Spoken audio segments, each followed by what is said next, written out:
आप सभी का स्वागत है हमारे YouTube चैनल ज्ञान दर्शन में।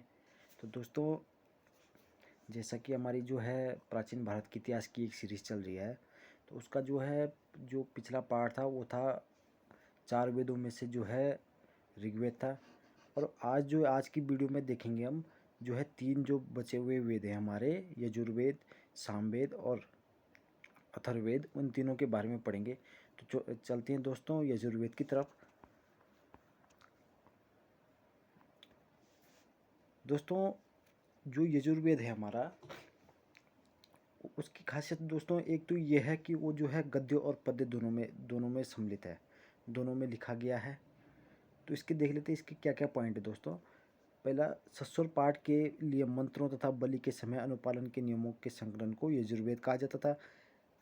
जो भी कोई पाठ होता है, जैसे हिंदू धर्म में होता है कि जैसे ये मान के चलो कि सावन का टाइम आता है तो हर कोई अपने घर पे पूजा रखवाता है, तो 2 या 3 दिन की। तो वो जो भी पाठ किया जाता है वो जो है यजुर्वेद के नियमों के आधार पे किया जाता है।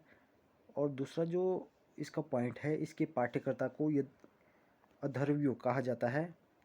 इसके बाद का पॉइंट है, यजुर्वेद में यज्ञों के नियमों एवं विधि विधानों का संकलन है।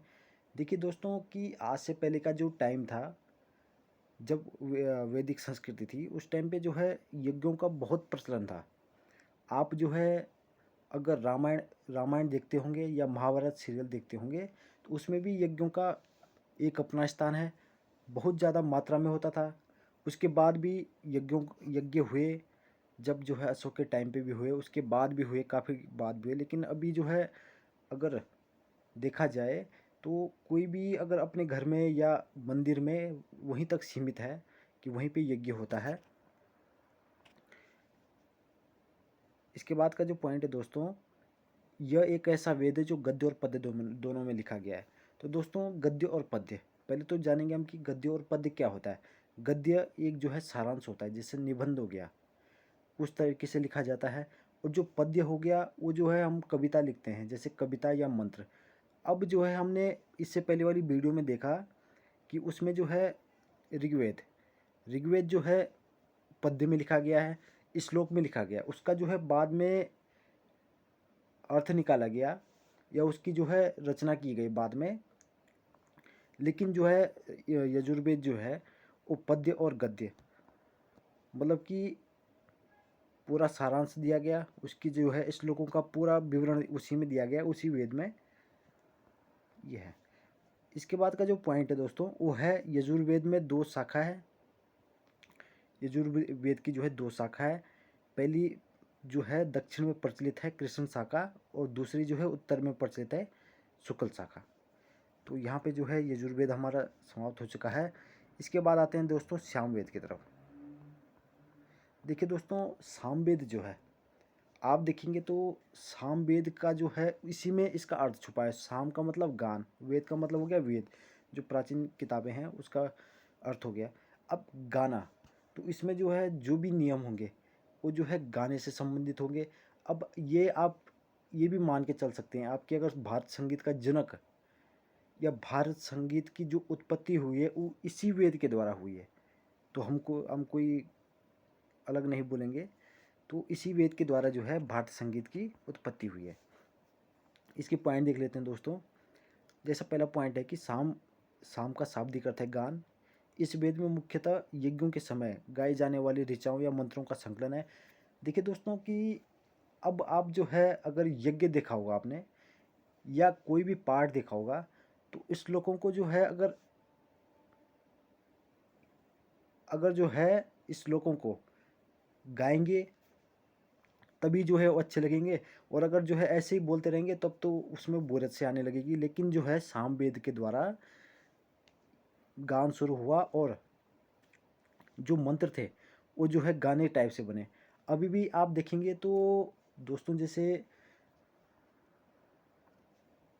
देखिए शिव जी का जो जटा कटाल शंभु वाला जो है वो भी एक मंत्र है, लेकिन उसको जो है गाने के तरीके से लिया गया है, तो तभी वो जो है अच्छा भी लगता है। अब जो है आप अलग एक एक करके गाएंगे, कोई उसमें जो है रस नहीं होगा, तो वो जो है व्यर्थ है। फिर व्यर्थ एक तरफ से ऐसे है कि उस वो जो है ना आप समझ पाएंगे ना दूसरा व्यक्ति समझ पाएगा, समझ पाओगे थोड़ी देर बाद जो है, क्योंकि लंबे लंबे श्लोक है सभी, तो दो ज़्यादा से ज़्यादा आप 4 पंक्तियाँ पढ़ोगे, उसके बाद भी आपका मन नहीं लगेगा उसमें। तो इस वजह से जो है सामवेद ने जो है जो मंत्र थे उनको जो है लयबद्ध किया। इसके बाद का जो पॉइंट है दोस्तों, इसके पाठ्यकर्ता को उद्रात कहते हैं। और इसके बाद का पॉइंट है, इसे भारतीय संगीत का जनक कहा जाता है। देखिए दोस्तों, पहले ही बताया था कि इसे जो है भारतीय संगीत का जनक कहा जाता है। कोई भी मंत्र जो है लयबद्ध सामवेद के द्वारा हुए हैं। उससे पहले जो मंत्र थे यजुर्वेद हो या ऋग्वेद हो, उसमें जो है अपनी तरीके से बोला जाता है, उसमें कोई व्यवस्थित क्रम नहीं था। जैसे हिंदी में आप पढ़ेंगे, अगर हिंदी पढ़ते होंगे तो व्यवस्थित क्रम होता है, एक छंद जैसे छंद होता है, तो उसमें व्यवस्थित क्रम हो गया, यति यति हो गया, ये हो गया, बहुत सारी चीज़ें होती है कि उसमें जो है एक तरीके से जो है रस आना चाहिए, वैसे इस वेद में कहा गया है। और ये जो है चारों वेदों में सबसे छोटा है। अब देखिए दोस्तों कि क्वेश्चन इस प्रकार से बनेगा, अगर परीक्षाओं में कोई भी क्वेश्चन बनता है कि सबसे प्राचीन वेद, तो सबसे प्राचीन वेद तो ऋग्वेद हो गया। सबसे जो आखिरी में वेद बना वो जो है अथर्ववेद है। अब आकार की दृष्टि से आता है, कभी आकार की दृष्टि से जो है सबसे बड़ा वेद तो ऋग्वेद हो गया, और आकार की दृष्टि से सबसे छोटा वेद हो गया अथर्ववेद हो गया। इसके बाद का पॉइंट है दोस्तों, सामवेद में ऐसे मंत्र मिलते हैं जिससे ये प्रमाणित होता है कि वैदिक ऋषियों को ऐसे वैज्ञानिक सत्य का पता था या ज्ञान था जिनकी जानकारी आधुनिक वैज्ञानिकों को शताब्दियों बाद प्राप्त हुई। देखिए दोस्तों, ये तो डिफिनेट पक्का है कि जो वैदिक काल के जो ऋषि थे उनको जो है आज के जो वैज्ञानिक है उनसे जो है बहुत ज़्यादा मात्रा में पता है। अब आप देखेंगे दोस्तों कि ब्रह्मांड की रचना किस प्रकार से हुई, आपको वेदों के थ्रू मिलेगा। लेकिन जो है वैज्ञानिक अभी भी इस बारे में या इस जो तथ्य है उसमें जो असमंजस में है।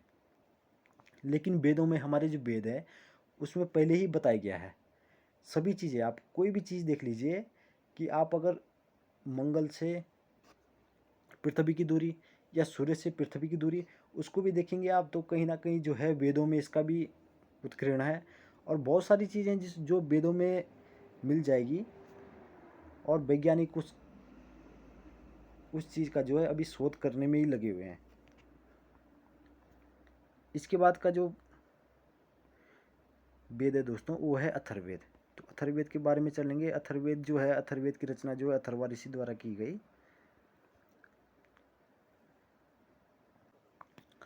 चलते हैं दोस्तों अथर्ववेद की तरफ।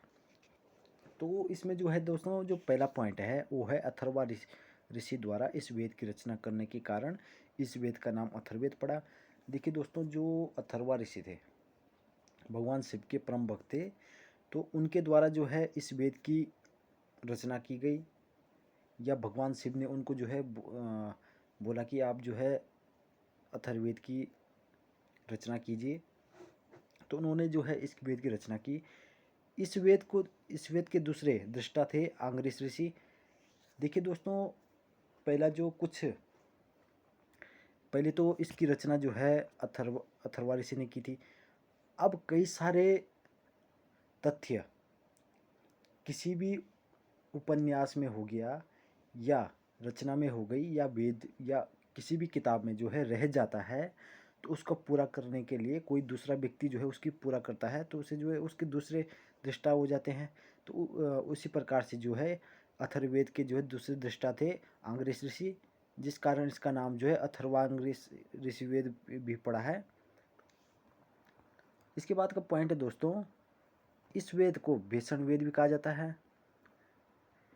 इस वेद का जो है एक पहला नाम तो हो गया अथर्वा ऋषि द्वारा अथर्ववेद, दूसरा जो है अथर्वांग्रिस, और तीसरा जो है भीषण वेद भी कहा जाता है, और चौथा जो है ब्रह्मा वेद भी कहा जाता है।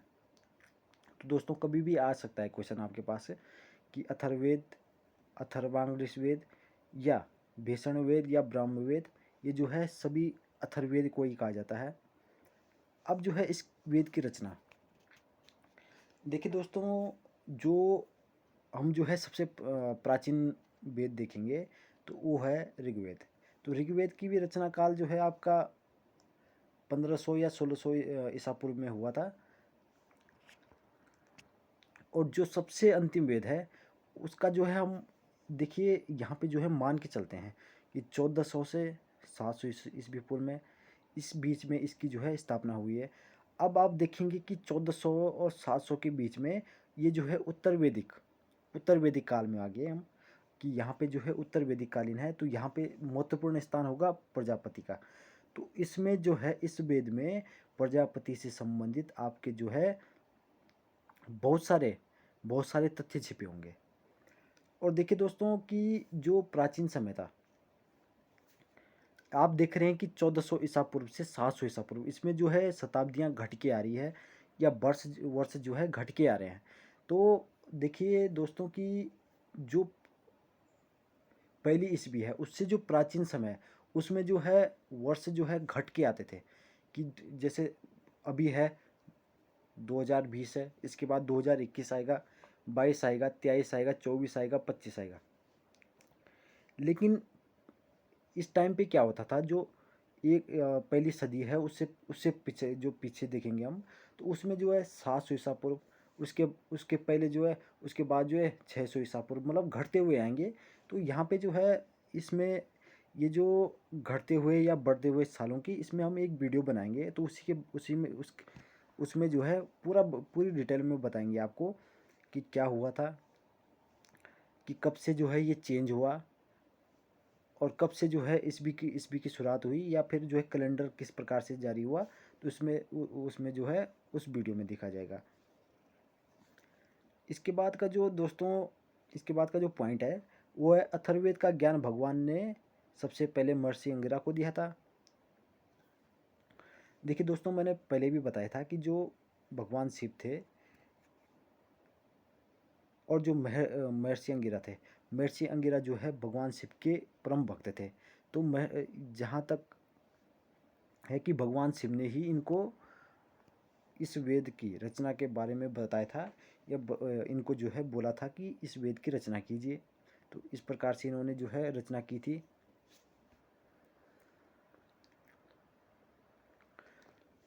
इसके बाद का जो पॉइंट है दोस्तों, अथर्ववेद में आयुर्वेद में विश्वास किया जाने लगा, और अनेक प्रकार की चिकित्सा पद्धतियों का वर्णन अथर्ववेद में।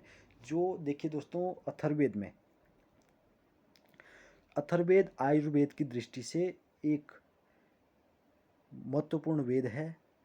और इस वेद में जो है दोस्तों वशीकरण हो गया, विवाह के नियम हो गए, या मान मर्यादा इत्यादि, इसमें जो है इसमें इसमें संकलन है। इस वेद में अंधविश्वास, जितने भी अंधविश्वास है सभी इस वेद में संकलित है, उनके बारे में पूरा बताया गया है। और इसमें जो है चिकित्सा से संबंधित है। अब जो है चरक हो गया, चरक जो हमारे थे तो चिकित्सा से संबंधित थे। अब पतंजलि, जो महर्षि पतंजलि थे, वो भी जो है इसी वेद से, यही वेद से जो है पढ़ के चिकित्सा किया करते थे। तो चिकित्सा से संबंधित था ये वेद। इसके बाद जो पॉइंट है दोस्तों वो है अथर्ववेद। गृहस्थाश्रम के अंदर पति पत्नी के कर्तव्यों तथा विवाह के नियमों, जो विवाह के नियम थे वो भी इसी वेद से लिया गया है, और मान मर्यादाओं का उत्तम विवेचन करता है। कौन सा वेद? अथर्ववेद। इसके बाद का जो पॉइंट है दोस्तों, अथर्ववेद में ब्रह्मा की उपासना संबंधी बहुत से मंत्र है। देखिए दोस्तों कि आप जो है ब्रह्मा जी, विष्णु जी और शिव जी, इन तीनों के बारे में आप जो है सभी ने पढ़ा होगा। लेकिन ब्रह्मा जी का जो है संकलन या कोई भी मंत्र है आपको बहुत कम देखने को मिला होगा, बहुत कम बोले तो ना के बराबर होगा। लेकिन वहीं जो है विष्णु भगवान और शिव भगवान को जो है उनके जो है मंत्र हो गए, या फिर उनकी जो है उपासना के नियम हो गए, वो कहीं भी आपको मिलने लग जाएंगे। लेकिन यहाँ पे जो है ब्रह्मा जी की उपासना संबंधी मंत्र जो है अथर्ववेद में मिलते हैं, खाली है, और जगह जो है नहीं मिलते हैं। अब आप जो है भारत में चले जाएंगे तो राजस्थान में है एक मंदिर ब्रह्मा जी का, उसके अलावा जो है पूरे भारत में कहीं नहीं है ब्रह्मा जी का मंदिर। वहीं जो है आप विष्णु जी और भगवान शिव के जो है मंदिर देखेंगे तो आपको जो है हर हर राज्य, हर शहर, हर ज़िले, हर गांव में जो है कहीं हर जगह मिलेंगे। इसके बाद का जो पॉइंट है दोस्तों वो है कि अथर्ववेद में 731 सूक्त, 20 अध्याय और 6000 मंत्र मिलते हैं। और इसके बाद का जो पॉइंट है दोस्तों कि इसमें जो है साप, वशीकरण, जादू टोना, रोग निवारण आदि चीज़ों का वर्णन मिलता है। देखिए दोस्तों कि इसमें जो है अंधविश्वास से संबंधित है। जो भी अंधविश्वास होगा हमारे अंदर, जो भी अंधविश्वास होता है, जैसे सांप हो गया, जादू टोना होगा, वो भी हमारा जो है अंधविश्वास है। होता नहीं है जादू टोना, लेकिन हमारा अंधविश्वास है। तो इस उसी भ्रम में हम जो है घूम जाते हैं। अब देखिए दोस्तों कि एक होता है नास्तिक और एक होता है आस्तिक। नास्तिक जो है किसी पे विश्वास नहीं करता है, जो आस्तिक होता है वो भगवान पे विश्वास करता है। तो देखिए जो नास्तिक होगा तो आप ज़्यादातर देखेंगे कि उन वो जो है किसी को नहीं मानते, भगवान को भी नहीं मानते हैं, तो वो जो है भूतों के बारे में भी नहीं मानते हैं। तो आप जो है कभी उनको जो है जंगल में भेजेंगे।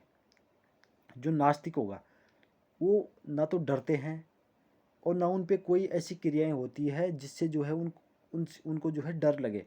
वहीं जो है आस्तिक लोग होंगे जो भगवान को मानने वाले होंगे, या जो भगवान को मानने वाले, भूत को भी मानने वाले, उनके साथ जो है अगर वो कभी जंगलों में जाते हैं तो उनके साथ ऐसी प्रतिक्रियाएं होती है, या भूत संबंधित कोई भी प्रतिक्रियाएं होती है। तो उसी का वर्णन इसी वेद में है। इसी वेद में जो है वशीकरण है, किसी को अपने वश में करना, जादू टोना, रोग निवारण जो है। रोग निवारण तो जो है देखिए दोस्तों कि जब इसमें जो ये आयुर्वेद से संबंधित है तो इसमें जो रोग निवारण जरूर होगा। और इसका जो दूसरा पॉइंट है अथर्ववेद कन्याओं के जन्म की निंदा करता है। देखिए देखिए दोस्तों ये जो है इसका पॉइंट है कि कन्याओं की जन्म की निंदा करता है। और एक दूसरी संहिता है मैत्रेयनी संहिता, उसमें जो है स्त्री की सर्वाधिक गिरी स्थिति है। तो कभी क्वेश्चन बनता है दोस्तों, आपका एग्जाम में क्वेश्चन बनता है कि कन्याओं की जन्म की निंदा कौन सा वेद करता है, वो करता है अथर्ववेद। वहीं जो है अगर ये क्वेश्चन बनता है कभी कि स्त्री की सर्वाधिक गिरी हुई स्थिति किस संहिता में मिलती है, तो वो है दोस्तों मैत्रेयनी संहिता। इसके बाद का जो पॉइंट है दोस्तों वो है इसमें मनुष्यों के विचारों तथा अंधविश्वासों का विवरण है। इससे पूर्व चर्चा हुई है। इस वेद में सभा तथा समिति को प्रजापति की दो पुत्रियों का उल्लेख है। देखिए दोस्तों जो ये वेद है इसकी रचना जब प्रजापति जी थे, जो प्रजापति थे। अब प्रजापति जो है या फिर वही राजा थे जो माता सती के पिता थे, या फिर कोई दूसरे थे, इस बारे में तो जो है अभी कोई पता नहीं है। लेकिन जो है प्रजापति जो थे राजा, उन्हीं के बारे में सर्वाधिक उल्लेख है। तो इसी से संबंधित है कि सभा और समिति प्रजापति की दो पुत्रियां थी। इस वेद में कुरुओं के राजा परीक्षित की भी चर्चा है। देखिए दोस्तों जो महाभारत में परीक्षित का एक अहम रोल था। अगर जो है आप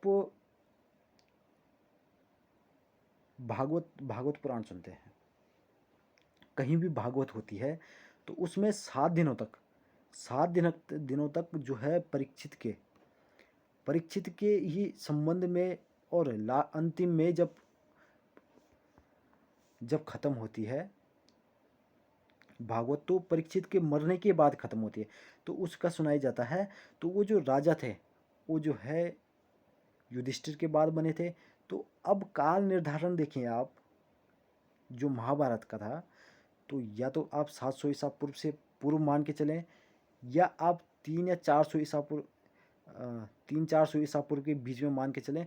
क्योंकि उस समय जो है जरासंध का भी उल्लेख है कि जरासंध एक राजा हुए मगध में। तो आप उससे जोड़ के देखेंगे, या फिर महाभारत को इस वेद से जोड़ के देखेंगे तो जो है उसी के बीच का काल है, लेकिन ये कन्फर्म नहीं है कि कौन सी शताब्दी में महाभारत हुई थी। और इसमें जो है अंतिम जो पॉइंट है इस वीडियो का या इस वेद का, वो है आर्य अनार्य संबंध की भी चर्चा है। देखिए दोस्तों, जो ऋग्वेद संस्कृति है, ऋग्वेद है उसमें जो है, या ऋग्वेद संस्कृति है क्योंकि ऋग्वेद संस्कृति से ही ऋग्वेद की रचना हुई है, तो उसमें जो है आर्य और अनार्य का उल्लेख है। आर्य जो है, अब देखेंगे कि आर्य जो है उन लोगों को बोला जाता था जो कुलीन वर्ग थे। अनार्य जो है थोड़ी जो निचले वर्ग के थे, निचले वर्ग मतलब गरीब आदमी समझ लो आप। या फिर जो है उनका रंग रूप के आधार पे भी देखा जाता है कहीं कहीं कि उसमें जो है कोई जो लोग गोरे थे उनको जो है आर्य बोला गया, जो थोड़े काले थे उनको जो है अनार्य बोला गया। तो दोस्तों, आपको ये वीडियो कैसी लगी? अगर आपको अच्छी लगी ये वीडियो तो इस वीडियो को ज़्यादा से ज़्यादा लाइक, सब्सक्राइब और शेयर ज़रूर करें। अगर कुछ वीडियो में कोई आपत्ति है आपको, या कोई चीज़ें ऐसी है कि जो रह जाती है, तो दोस्तों आप ज़रूर कमेंट सेक्शन में अपना कमेंट दें। और अगर आप टेलीग्राम से जो है हमसे जुड़ना चाहते हैं तो इस वीडियो के डिस्क्रिप्शन में टेलीग्राम का लिंक होगा, तो आप उसमें जो है ज़रूर ज्वाइन होइए। धन्यवाद दोस्तों।